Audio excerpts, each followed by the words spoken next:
Una cárcel indonesia se inundó, y esto pasó. La tormenta rugía con furia sobre la cárcel, desatando un diluvio que transformó el recinto en un caos acuático. Las aguas, desbordadas y voraces, invadieron el gran salón comedor, llevándose consigo el hedor penetrante de los condimentos y el bullicio de los presos indonesios. El ambiente, cargado de electricidad, se tornó opresivo, como si la misma naturaleza hubiera decidido desafiar los límites de la prisión y someter a todos a su incontenible poder. De repente, el grito de un preso alertó a todos. Un hombre calvo con tatuajes irrumpió en la escena, vociferando sobre la inminente inundación. Su presencia, ataviada con un pijama bordado, parecía un presagio de caos. Rápidamente, la atención se centró en las puertas, y los reclusos corrieron hacia las ventanas para presenciar el creciente desastre. La marea ascendente, impulsada por la tormenta, obligó a todos a una carrera desesperada hacia la salida. El agua, implacable, subía con rapidez, convirtiendo el escape en una lucha contra la corriente y despertando el temor palpable que se apoderó del corazón de quienes buscaban sobrevivir a la crecida. El olor a comida inundaba todo el gran salón comedor de la cárcel. El ambiente húmedo por la tormenta que azotaba el recinto penitenciario potenciaba el efluvio pestilente de los fuertes condimentos. Los gritos de los presos en indonesio eran francamente aterradores. Probablemente fueran de amistad, de camaradería, de bromas y en pocos casos de conflicto, pero nuestro nulo conocimiento del idioma hacía que adquirieran un aire intimidante. Estábamos sentados en una mesa cuadrada y metálica con sillas de plástico en el medio de la sala. Todo era demasiado rústico y burdo, como si los materiales del comedor fueran el desecho de la sociedad que repudiaba a los criminales encerrados. De pronto, por las amplias puertas de la estancia entró un hombre calvo con tatuajes en los brazos gritando.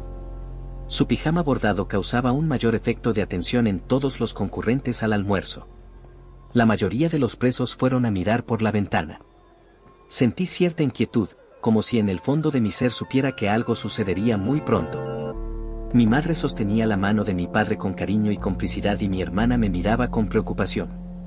Se sentía la tensión en el ambiente. Algo hacía que todos estemos predispuestos a la acción.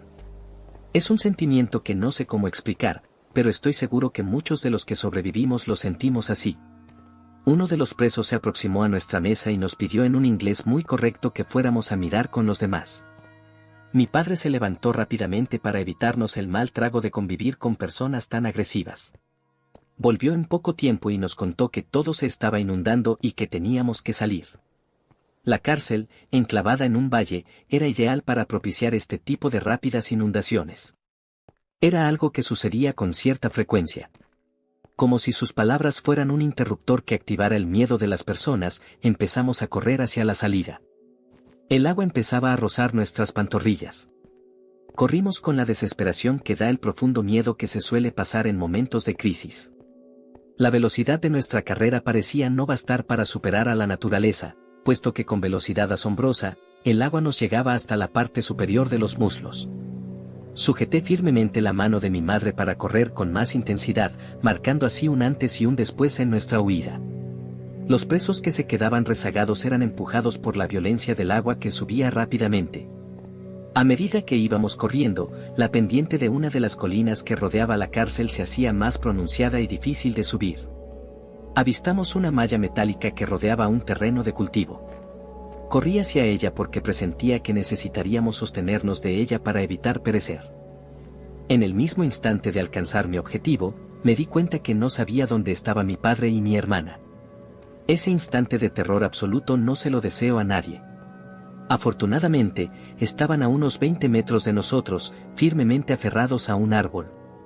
Ambos empezaron a subir, pero la inundación descendía tan rápido como había llegado. Mi hermana se soltó de forma imprevista. La cara de desesperación que puso mi padre no la olvidaré nunca. Se lanzó y logró alcanzarla en el último instante. No sé de dónde sacó la fuerza para regresar al árbol, pero el hecho es que ambos lo hicieron sanos y salvos.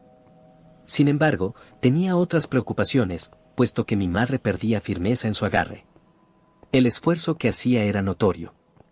La vida no podía ser más cruel con nosotros porque mi madre también se soltó. Replicó la acción de mi padre con el apoyo de la malla. Instantes después, logramos sujetarnos nuevamente. El último recuerdo que tengo antes de despertar de ese sueño tan vívido corresponde a mi padre abrazando a mi hermana junto al árbol. Al terminar de despertar, todavía tenía el sentimiento de la cárcel indonesia, del agua, de la gente gritando. Sé que fue lo más irreal que soñé en mucho tiempo, pero lo sentí de forma tan vívida que me asombra y vine a compartirlo con ustedes.